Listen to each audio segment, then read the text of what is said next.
The weight of a secret can crush a soul, but confession, no matter how painful, is the first step toward freedom. Subscribe to Tears and Truth for stories that claw at the heart and dare to unmask the rawest corners of human choices. The story begins. It started with sunscreen, sangria, and a lie so small we didn't recognize it as the first domino.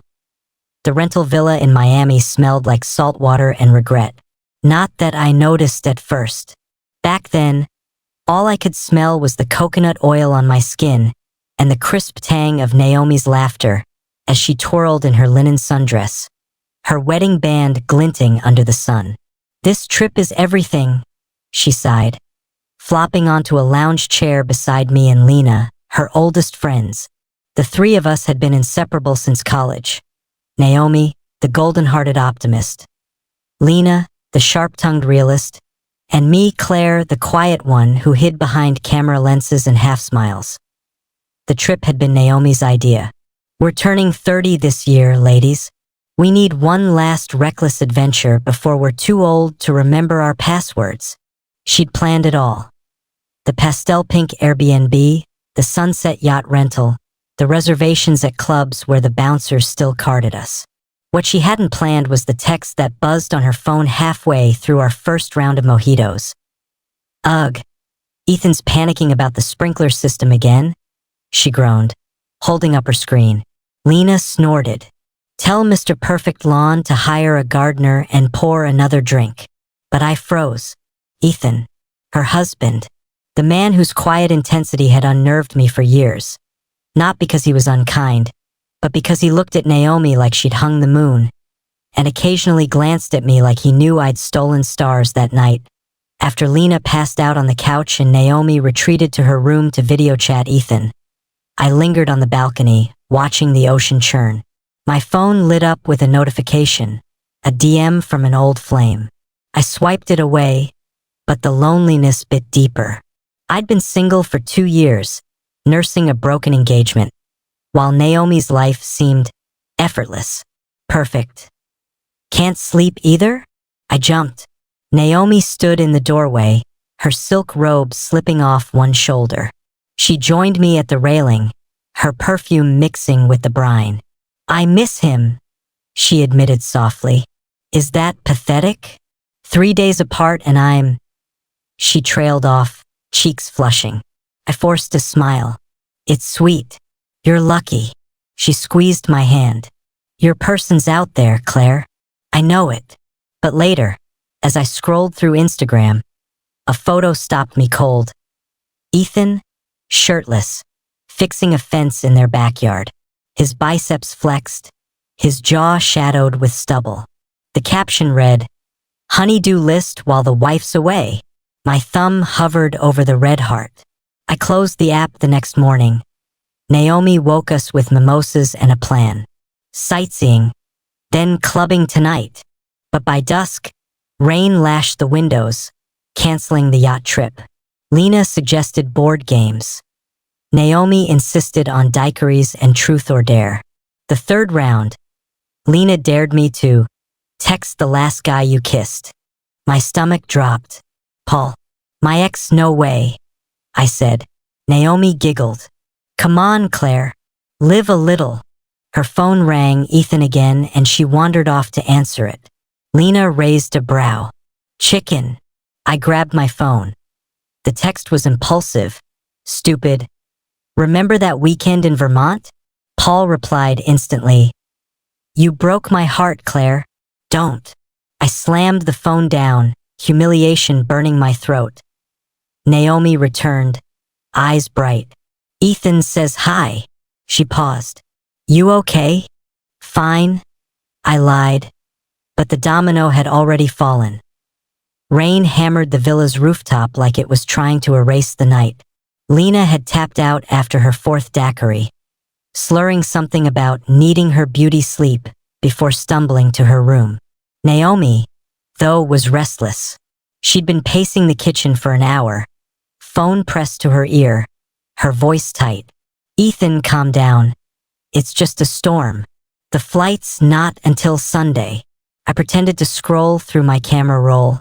ears burning.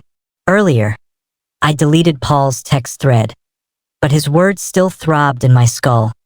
You broke my heart. Naomi hung up with a growl. Men are impossible, she muttered, pouring herself another shot of tequila. He's freaking out about the flight delays. Like I can control the weather. He's just worried about you, I said, too quietly. She laughed bitter. He's worried about his schedule. Mr. Spreadsheet can't handle a hiccup. She slumped onto the couch beside me, her head lolling against my shoulder. Why can't he be spontaneous? Like us? The word prickled. There was no us anymore. Not since she'd married him. Not since I'd become the third wheel to a love story I secretly resented. The tequila burned my throat when I sipped it, but I welcomed the heat. Naomi's phone buzzed. She groaned. It's him again. I'm gonna take this upstairs. Don't let Lena drown in her own drool. The house felt colder when she left. I wandered to the sliding glass doors, staring at the pool, its surface pocked by rain. My reflection wavered in the glass. A ghost with smudged mascara. Pathetic, I thought. 30 years old and still jealous of someone else's life. A flash of headlights cut through the downpour. Car pulled into the driveway, and my pulse spiked. Who the hell?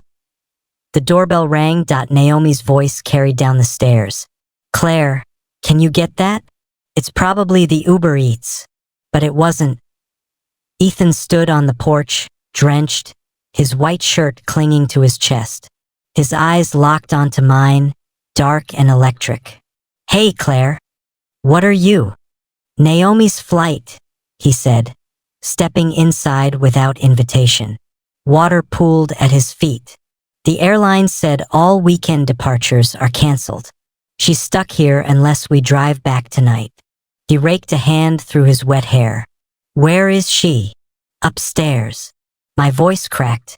He smelled like rain and cedar, his presence filling the foyer. This isn't happening. Naomi's squeal echoed from the landing. Ethan? Oh my God. She flew down the stairs, launching herself into his arms. He caught her, but his gaze flicked to me over her shoulder. You're insane, she laughed, kissing him. You drove through a hurricane for me? Tropical storm, he corrected, setting her down. His hands lingered on her waist. I didn't want you stranded. Lena appeared, bleary-eyed. Did I miss the male stripper? The next hour blurred. Naomi gushed. Lena razzied Ethan for being a control freak. And I drank, quietly, relentlessly, while Ethan's laugh rumbled through the room. He'd changed into dry clothes. Naomi's pink Miami Vice t-shirt stretched across his chest, and every time he looked at me, I felt like he'd caught me stealing. Claire, you're quiet, Lena said suddenly. Still hung up on that text to Paul? Ethan's head tilted. Paul? Her ex?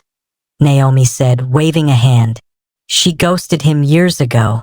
We're trying to get her back out there.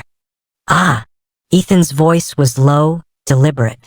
Hard to move on when the past keeps haunting you. The air thickened. Naomi yawned. Okay, I'm dead. Babe, you're sharing my room. She tugged his arm, but he hesitated. I'll be up in a minute. Gonna grab water. Lena snorted. Don't do anything I wouldn't do, kids. The house fell silent. I stood in the kitchen, gripping the counter, when his voice came from behind me. You okay, Claire? I turned. He was close. Too close. Why wouldn't I be? You tell me. His eyes dropped to my lips.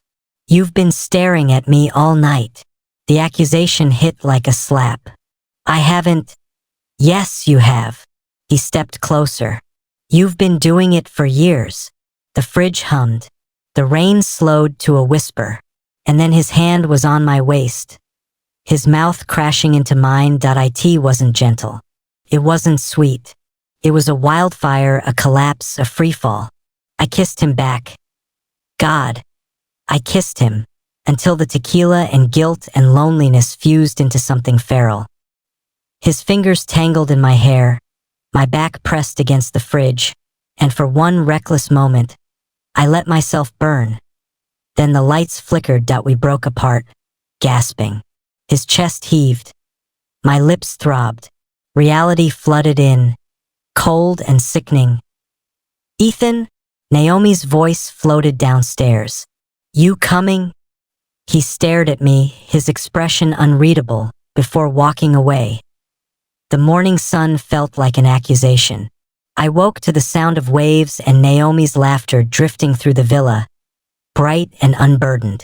My head throbbed, a mix of tequila and shame, as I replayed the kiss. Ethan's hands, his breath, the way he'd looked at me like I was something to conquer. What have I done? Downstairs, Lena was already at the table, scrolling her phone with one hand and stabbing a mango with the other. "Rise and shine, sleeping beauty," she said, eyeing my rumpled pajamas. "Naomi's dragging us to some bougie brunch spot. Wear something that says, 'I'm not hungover.'" Ethan stood at the stove flipping pancakes. His back stiffened when I entered. Naomi, glowing in a sunflower yellow dress, kissed his cheek. "Isn't he the best?" "He woke up early to make breakfast." "Heroic?" Lena deadpanned that I avoided his gaze, but it followed me, heavy, insistent, as I poured coffee. My hands shook. "Act normal. Normal people don't kiss their best friend's husband." Brunch was a blur of avocado toast and mimosas. Naomi chattered about snorkeling. Lena critiqued the menu's calorie counts. Ethan stayed silent, his foot brushing mine under the table. I jerked back, sloshing champagne onto my dress. "Claire, you're a mess today," Lena said, tossing me a napkin. Ethan's phone buzzed. He stood abruptly. "Work call." Naomi rolled her eyes. "You're on vacation, babe. It'll take 5 minutes." He strode toward the beach, shoulders tense. Lena watched him go. "Does he ever stop being a robot?" "He's responsible," Naomi said defensively. "It's why I married him. Responsible." The word curdled in my gut. Back at the villa, Naomi insisted we prep for snorkeling. Lena refused. "I don't do fish." So it was just the two of us, slathering sunscreen in silence. "You've been weird all day," Naomi said suddenly. I froze. "Just tired." She squinted at me. "Did something happen last night? After I went to bed?" Panic clawed my throat. "What? No. Because..." She bit her lip. "Ethan's been off too. I wondered if you two argued." The lie came too easily.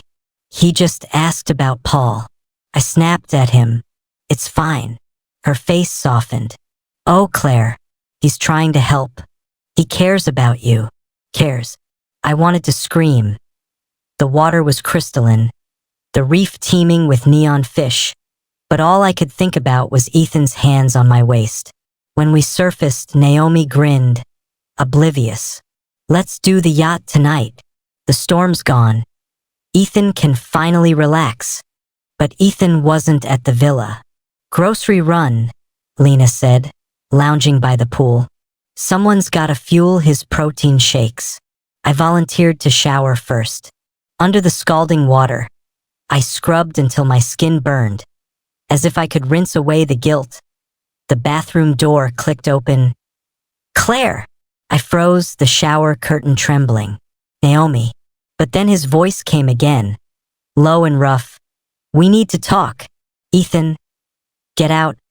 I hissed. He didn't move. "Last night, I shouldn't have." "Get out." The curtain rattled as he gripped it. "You wanted it too." My breath hitched.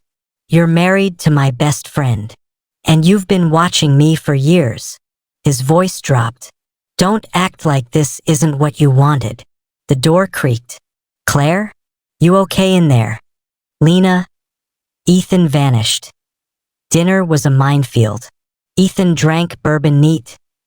his leg pressing against mine beneath the table. Naomi twirled her pasta, blissful. Remember our trip to Cancun, Claire? When you got that awful sunburn? How could I forget? I forced a laugh. You slathered me in aloe vera for days. You've always been there for me, she said, squeezing my hand. I don't know what I'd do without you. Ethan's glass clinked too loudly. Later, on the yacht, Naomi and Lena danced on the deck while I clung to the railing, the ocean churning beneath us. Ethan appeared, his cologne cutting through the salt air. Stay away from me. I muttered that he stepped closer. You don't mean that. I do. Tears blurred the horizon. This is wrong. Then why'd you kiss me back? Naomi's laugh rang out behind us. Come dance, you losers. Ethan's fingers grazed my wrist. Tonight. My room. I wrenched away. No, but when midnight came, my feet carried me to his door. His room smelled like betrayal. Moonlight sliced through the blinds as I hovered in the doorway, heart thrashing. Ethan sat on the edge of the bed, shirtless, his eyes black with want. Knew you'd come. This is the last time, I whispered. He smirked. Sure it is. It was faster, hungrier than the first kiss. A collision of hands and teeth and whispered lies. I hate you. I need you. Don't stop. Afterward, I stared at the ceiling, his arm draped over me like a chain. She'll never know, he said. I flinched. You're a terrible person. So are you. The next morning, Lena cornered me in the kitchen. What the hell, Claire? I dropped a coffee mug. It shattered. What? Don't what me? She crossed her arms. I saw you sneaking out of his room. Blood drained from my face. It's not. Spare me. Her voice shook. Naomi's my friend too. Tell her or I will. Lena, please. You have 24 hours. The group hike was Naomi's idea. Nature heals, she chirped, oblivious to the tension. Ethan lagged behind, texting, while Lena glared daggers at me at the waterfall. Naomi stripped to her bikini. Last one in's a rotten egg. Ethan's hand brushed my lower back. We need to talk. I jerked away. Don't touch me. Naomi surfaced, grinning. Claire, come in. The water's amazing. I waded in, the cold numbing my skin. She floated on her back, eyes closed. Remember when we promised we'd never keep secrets? My heart stopped. Yeah. I'm pregnant. The world tilted. What? 8 weeks. She glowed. Ethan doesn't know yet. I'm telling him tonight. I vomited underwater. Back at the villa, I chugged wine in the pantry. Ethan found me. We need to end this. I slurred. He backed me against the shelves. You don't get to quit first. She's pregnant. His face paled. What? You're going to be a father. I shoved him. Congratulations, Dad. He staggered, rage flashing. This changes nothing. It changes everything. Naomi's voice cut through the door. Ethan? Claire? You in here? We froze. The knob turned. Lena told her that I don't know how. Maybe she couldn't wait 24 hours. But when I stumbled into the living room, Naomi was on the couch, clutching a positive test, her face streaked with mascara. Ethan stood across the room, jaw clenched. Is it true? She whispered. The walls closed in. Naomi, is it true? Ethan stepped forward. Babe, let me explain. She hurled the pregnancy test at him. It bounced off his chest. You slept with her? Lena materialized in the doorway. Silent. I fell to my knees. I'm so sorry. Naomi trembled. How long? Once? Ethan said. Twice? I choked. She made a sound like a wounded animal. Get out. Please. Get out. I packed in a haze. Lena watched from the hall. Was it worth it? Go to hell. She threw my suitcase down the stairs. You're already there. Ethan found me at the rental car. Come with me. I laughed. Raw. To where? Your kid's nursery. He grabbed my arm. I'll leave her. You don't love me. You love the chase. His grip tightened. You don't get to judge me. I drove away, his reflection shrinking in the rearview. Months later, Naomi's letter arrived. Claire, I lost the baby. Stress. They said that Ethan's filing for divorce. I don't forgive you. But I miss you. And I never wrote back. Truth is a blade.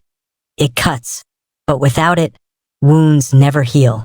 Crave more raw, soul-bearing stories? Hit subscribe. The truth isn't done with you yet.